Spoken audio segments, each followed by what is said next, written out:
Someone says something mean to you. Your whole day is ruined. Sound familiar? Here's something crazy. That angry feeling, it only lasts 90 seconds. Seriously, scientists proved it.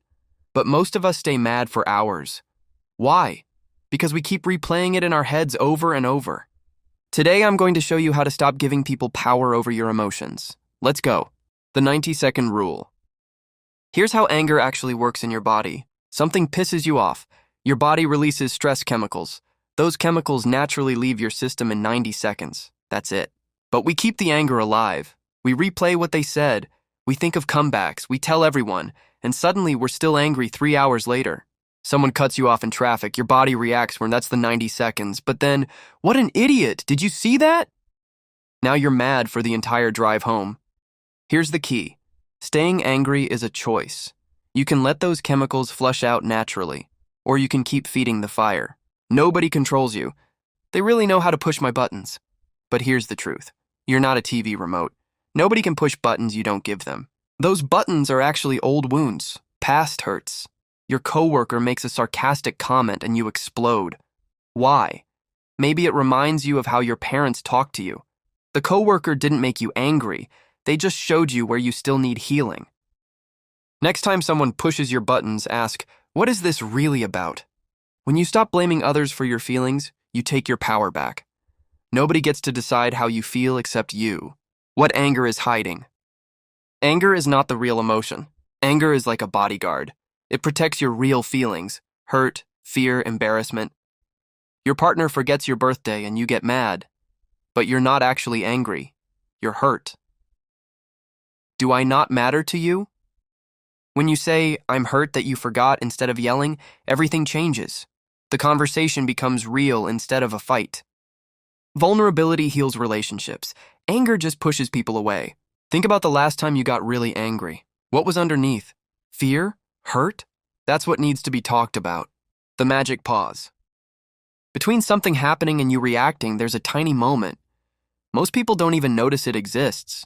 But in that space, that's where your freedom lives. Someone sends you a rude text. You want to fire back immediately. But right before you hit send, pause. Ask yourself, will I be proud of this response tomorrow? That question is everything. People who seem calm all the time, they've mastered this pause. They respond instead of react. And you can too. There's a part of you that can observe emotions without becoming them. Instead of I am angry, think I'm noticing anger rising. Your kid rolls their eyes. Instead of snapping, you notice, irritation is showing up. Now you're watching the feeling instead of being controlled by it. From this position, you can choose how to respond. Maybe you have a calm conversation later instead of starting a fight now. This is emotional immunity. You can feel any emotion without being hijacked by it. Difficult people are teachers. What if annoying people aren't problems? They're personal trainers for your emotions. That critical boss? Training your patience. That passive-aggressive neighbor? Teaching you boundaries. Your micromanaging boss sends their 20th email today. Instead of, they don't trust me, you try, they're helping me practice staying calm under pressure. Now you can respond with curiosity. What would help you feel confident about this project? You just change the dynamic.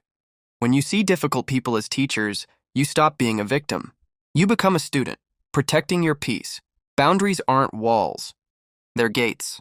And you're the gatekeeper. Your friend calls every day to complain but never wants advice. You're drained. Set a boundary. I care about you. But I can only talk about this problem for 10 minutes unless you want to. Figure out solutions. Together. Is that mean? No, you're protecting your energy while still being supportive. Someone yells at you? I understand you're upset, but I don't respond well to yelling. Let's talk when we're both calm. You can't help anyone if you're burned out. Take a break when you need it. Sometimes the smartest thing you can do is walk away for a moment. When you're triggered, your thinking brain shuts down. You need 5-10 minutes for it to come back online. Tell someone, this conversation is important, but I need a break so I can respond thoughtfully. Can we continue in 10 minutes? As that's mature. Taking timeouts prevents saying things you'll regret. A 5-minute break can save you hours of cleanup. Change your story. You're not experiencing reality. You're experiencing your story about reality. Your boss gives you feedback in a short email. Story 1, they hate me. Result, panic. Story 2, They're busy and trying to help me improve. Result? Gratitude. Same email, different story, completely different feelings. Your friend canceled plans? Maybe they're dealing with something hard, not blowing you off. You don't know what's really happening, so why choose a story that makes you miserable? Action steps. Pick one technique from this video, just one. For the next week, practice it.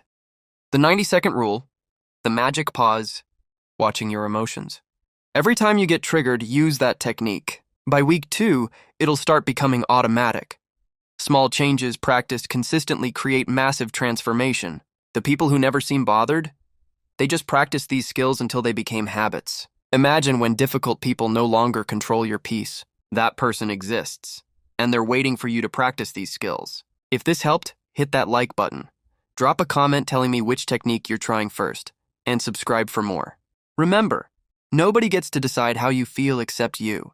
Take your power back.